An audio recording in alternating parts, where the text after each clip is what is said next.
So yan, kung sino pong gustong umorder ng spray gun, yan po yung ginawa ko kanina. Kakatapos lang po nito. Yan. Kung sino pong gustong umorder, yan o. Di ba ganda ng kulay niya? Yan po yung design niya.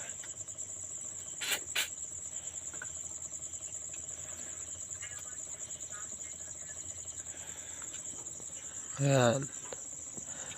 Ito po yung kanyang ano.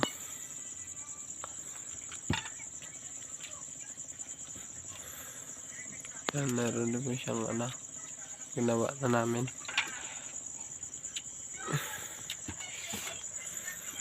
Ayan po. Sinong gustong umorder.